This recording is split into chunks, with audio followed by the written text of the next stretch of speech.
ज्योतिबा फूले के समय से चला। यह आंदोलन साहूजी महाराज ने चलाया। यह आंदोलन बाबा साहब अम्बेडकर ने चलाया। और जब बाबा साहब अम्बेडकर के जाने के बाद यह आंदोलन रुक गया तो मान्यवर दीना भाना वाल्मीकि जी ने मान्यवर काशीराम साहब को इस समाज की सच्चाई को बता के इस आंदोलन को चलाने के लिए प्रेरित किया।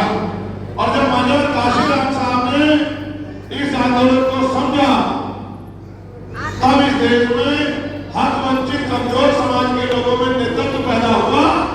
और आज उसकी वजह से मेरे और हिमांशु वाल्मीकि जी जैसे, जितेंद्र अग्रवाल जैसे, महेश बैरवाल जैसे नेता जो है इस समाज का नेतृत्व करके इस समाज की गुलामी की बेड़ियों को काटने का काम कर रहे हैं। अगर मान्यवर दीना भाना वाल्मीकि साहब मान्यवर काशीराम साहब को इतिहास की जानकारी न देते तो न मान्यवर काशीराम साहब आंदोलन चलाते और न चंद्रशेखर आजाद और इतने नेता इस समाज में पैदा होते। मैं धन्यवाद दूंगा मान्यवर दीना भाना वाल्मीकि साहब को और मैं उनको नमन भी करूंगा और मैं उनको विश्वास दिलाता हूं समाज को आज इस मंच से कि उनका अधूरा सपना आने वाले 15 साल में हम लोग पूरा करके दिखाएंगे। हमें कोई इस काम को करने से रोक नहीं सकता। लोग ये पूछते हैं कि चंद्रशेखर आजाद क्यों, तो इस बात की गवाही देना कि यहाँ से जाने के बाद आपको एहसास होगा कि चंद्रशेखर आजाद ने कभी इस आंदोलन में जाति धर्म देखने कोई कार्य नहीं किया। हमने वंचित वर्ग के हर व्यक्ति को नेतृत्व देने का काम किया। और इतनी बड़ी जो लिस्ट पढ़ी मैंने, ये लिस्ट इस बात की गवाही है कि आने वाले कल में बड़े बड़े नेता, राज्यपाल, मुख्यमंत्री, विधायक, मंत्री, सांसद जो है इस आंदोलन से बहुजन समाज के लोग बनने का काम करें। मेरे आज भी याद है, अपने दिल में हाथ रखना और मेरे दर्द को महसूस करना कि जब हाथरस में हमारी बहन को अपमानित कर दिया गया और जब हम उस आवाज लड़ाई को करने के लिए गए तो हमारा रास्ता रोकने के लिए पुलिस ने सारे इंतजाम किए। मैं आज भी मेरे याद है मंगल राम पहलवान जी और संजय भाई इस बात के गवाह हैं और हिमांशु जी कि जब हमारी गाड़ी रोक ली तो हम बस से गए और जब बस में भी रोक लिया तो फिर हम मोटरसाइकिल से गए और 2.5 घंटे 3 घंटे मोटरसाइकिल का सफर करके हम लोगों ने हाथरस अलीगढ़ पहुंचने का काम किया और अलीगढ़ में जो चल रहा था उसको देश दुनिया को बताने का काम किया। हमने मांग उठाई कि हमारी बहन को न्याय दिलाने के लिए आपको इसको एक दिल्ली भर्ती करना चाहिए।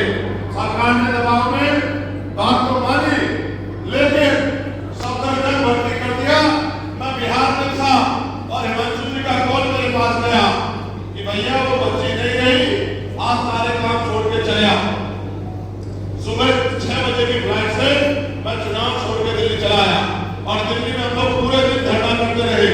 दिल्ली का धरना खत्म होने से पहले मैं और हिमांशु जी उस परिवार को न्याय दिलाने के लिए हाथरस के लिए निकल गए और रास्ते में पुलिस ने हमें वहां से गिरफ्तार करके कई चौकियों कई थानों में रखा। पूरी रात हम लोग ग्रुप से लड़ते रहे कि हमें हमारी लड़ाई लड़नी है, हमें इस तरह से परेशान मत करो। किसी ने नहीं सुनी क्योंकि सत्ता जिनकी है वो तो गरीबों को कुचलने का काम कर रहे हैं, वो तो न्याय को बाधित करने का काम कर रहे थे। फिर मुझे हिमांशु जी को गिरफ्तार करके पुलिस छुड़वा ले आई और जब मैं वापस जाने लगा तो मेरी मां ने मुझसे कहा कि पुलिस कह के गई है कि चंद्रशेखर आजाद को समझा लो। आज की सरकार जो ज्यादा आवाज उठाता है उसका एनकाउंटर से स्वागत करती है। मेरी मां ने मुझसे कहा कि चंद्रशेखर वो तुम्हें मार देंगे, तुम मत जाओ। तो मैंने अपनी मां से कहा कि अगर वो बेटी तेरी कोख से जन्म लेती तो क्या मुझे रोक दिया जाने देती बता। तो मेरी मां ने मुझसे कहा कि चले जाओ। उस दिन मैंने संकल्प लिया था, आज मैं जब लोकसभा क्षेत्र में कहीं भी जाता हूं लोग मुझे माला पहनाते हैं, मैं उनके हाथ जोड़ के कहता हूं कि मैं माला नहीं पहनता। उस दिन मैंने संकल्प लिया था कि जब तक इस देश में धर्म के आधार में, जाति के आधार में और तमाम तरह की गैर जो बहन बेटियों का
कि हम आपके उपहार को जिंदगी भर के पूरे मुख्यमंत्री जी आप याद रखना, हम अपने खून का कर चुका के आपके इस उपहार को स्वीकार भी करेंगे, हाथ में जाएंगे कि आप उत्तर प्रदेश की कुर्सी पर बैठने लायक न रहो। मेरी बात को आप याद रखना, तो जो आपने किया है हम उसका हिसाब करेंगे। सम्मानित साथियों, आगरा में अरुण भाई के साथ जो हुआ, पीट पीट के उसको मार दिया गया और हम सब लोग वहां लड़ाई करने गए। मैंने चैलेंज करके कहा कि अगर कल तक मैं बताना नहीं चाहता मगर सुनो में उसकी पत्नी को जो उसकी पत्नी 30 दिन की थी, 30 दिन हुए उसकी बच्ची को हुए, उसकी पत्नी को बेइज्जत करके पीटा, उससे काट के बालियां छीन ली गई, उसकी नाक की बालियां छीन ली गई। और आगरा में जो कहा मैं टेक को बताऊं क्या मैं झूठ कह रहा हूं? मैंने चैलेंज किया कि अगर 2 दिन में न्याय नहीं मिलेगा कि मांगे हुए तो कोई अधिकारी दफ्तर में नहीं बैठेगा जब तक आजाद न बच रहे।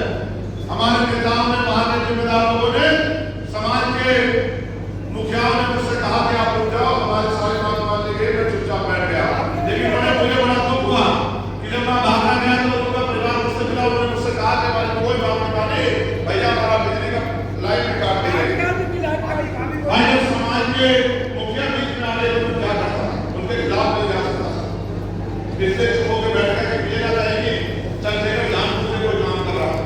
मेरे आज भी याद है हिसार में मंत्री कौन है, 12 दिन से हमारे भाई की डेड बॉडी रखी हुई थी पोस्टमार्टम हाउस में, और 12 दिन से एक आरोपी गिरफ्तार नहीं हुए। मैंने जाकर चैलेंज कहा कि अगर इतवार की शाम तक गिरफ्तार नहीं हुए आरोपी और इनकी मांगे भी मानी गई तो सोमवार को कोई दफ्तर नहीं खुलेगा। ये तो रात्रि जवान है, आपको जान के डर होगा। इतवार की शाम तक हमारी सारी मांगे पूरी हुई और 12 दिन से जो लाश हमारी सड़ रही थी उसका अंतिम संस्कार हुआ। आपको याद होगा दिल्ली में 9 साल की बच्चे के साथ नागर में, उसको मैं नाम नहीं लेना चाहता मगर उसको मारकर, उसको अपमानित करके, उसका बलात्कार करके उसको जला दिया, जल्दी जला दिया उस मेरी बच्ची को। और कोई बात खाने वाला था, दिल्ली के मुख्यमंत्री भी थे और तमाम पार्टियों के नेता थे और हम और हिमांशु दिल्ली की टीम ने मोर्चा लिया। और मेरे बाद राहुल गांधी जी भी, अरविंद केजरीवाल जी भी सब गए, लेकिन आपको जान के बड़ा वो होगा अंदर कि उस बेटी के साथ पहले जब न्याय हुआ था, अगर हम लोग नहीं जाते तो उस बेटी को न्याय नहीं मिलता। उसके बाद कई घटनाएं हुई, हमेशा हमारे लोगों ने बात उठाने का काम किया और जहां भी हमें जरूरत पड़ी हमने सीना तान के लड़ाई को लड़ने का काम किया। आज कल भी बनारस में सीवर में घुस के हमारे भाई की जान गई। क्या हमारी जान इतनी सस्ती है? बाबा साहब अम्बेडकर ने कहा था समान काम समान वेतन।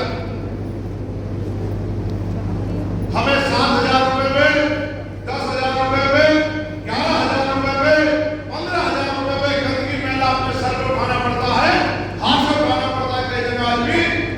और जब मालिक हमें पैसा देता है तो ठेकेदार को बीच में रख के हमसे उसमें से भी कमीशन लेता। आप बताओ 5,000, 7,000, 11,000 रुपए में क्या आता है?